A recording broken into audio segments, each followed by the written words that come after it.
the development season is really important because, at the start of the year, it's that opportunity to get to know the players, see what their strengths are, see what their deficiencies are, and actually give coaches a chance to work on skating and puck skills and shooting and passing and all the fundamental skills that they need, and not having to worry about, organizing, a breakout or forechecks or things like that. So it's really important to set the stage for that opportunity to develop the fundamental skills. And if they develop those fundamental skills early, then the players are going to be in a better position once they start getting into some more, team drills or flow drills or practice type situations where it involves everybody, because they're going to be better skaters, better puck handlers, better passers, and it really sets the foundation for everything that they're trying to do throughout the season.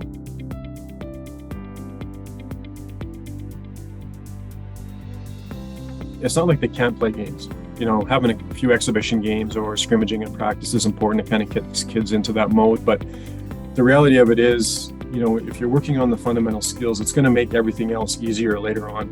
So, we understand, parents will say, oh, how come we're not working on a breakout? Well, the breakout only works if the players can retrieve a puck, if they can make a pass, if they can receive a pass. So it's really that opportunity to work on the components of team play, making sure that they're getting a lot of repetition. So when it comes time to play games, that they actually have the ability to execute, the skills required for, whether it's a breakout or a forecheck or different things like that. So, I know parents want to play games, and it's fun to watch games, but at the same time, if they're really thinking about the development of their child, they want to make sure that they are getting that opportunity to develop the skills in order to ensure that the kids have more success in games.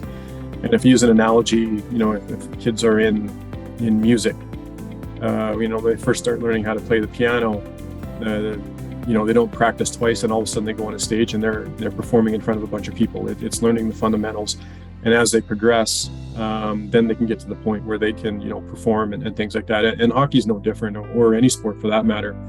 It's about setting that groundwork, fundamental skills, then you can get into the tactical play, and then you get into the team play. And the more time you can spend on that early in the season, the better results and the better transfer you're going to see from practice in the game as the season progresses. When it comes time to February or March, parents don't remember, what the scores were in early October. They're going to remember, wow, did we ever improve? We're a lot better. We can execute now. My son or daughter's having more success in games. They're getting more shots on net, scoring more goals, getting more assists. They're more involved in the play, and they have more confidence. And if coaches can do that, then I think they're on the right track.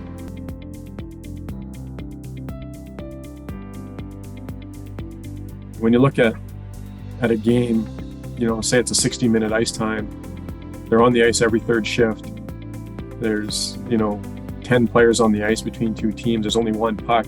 The more games you play early on, you're really eliminating a lot of time for practice and repetition. So and that's where it's important to get that practice time in early in the season, so that the kids are getting lots of puck touches. So, your game, when the kids are on the bench, for 2 out of every 3 shifts, your game is reduced from 60 minutes down to basically 20 minutes. And then if you look out of that 20 minutes, how much time do you have? If you divide that in half, where each team, say, is going to have the puck for half of that time, now your opportunities to touch a puck are going to be down to 10 minutes, but there's 5 players on the ice. Like, you're looking at approximately maximum of 2 minutes per player to actually have the puck on their stick in a game. That's not a lot of time to really develop and improve. So, whereas in practice, they can have a puck on their stick for 30 or 40 minutes, and they can take, 30 or 40 shots, where some kids will go a game or 2 or 3 in a row and barely get any shots on net. And parents want to see their kids get better and have success. So that development portion at the start of the season, once a team is selected, is really important to do all that stuff.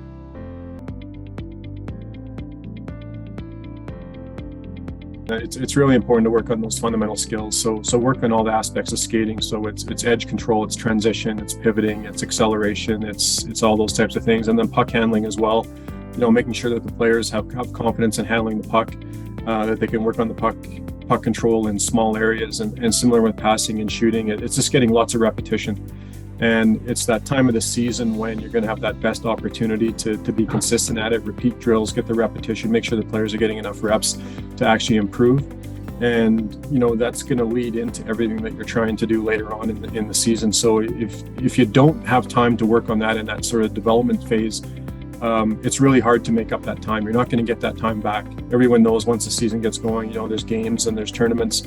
You might practice twice and then you play a game, and then you might play 2 games and then practice 3 times. Everyone's schedule is a little bit different, but if you don't spend the time early in the season, it's hard to catch up. It's hard to get that time back. Again, for all the years I've coached, a lot of times early in the season, I don't spend any time on team aspects of play. And we'll lose games at this early in the season because another team is more organized and they've worked on a breakout and things like that.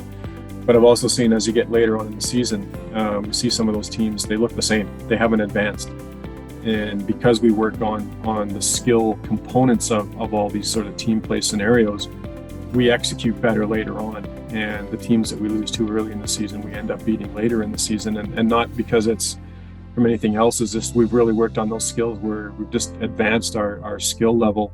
And so we're able to execute better.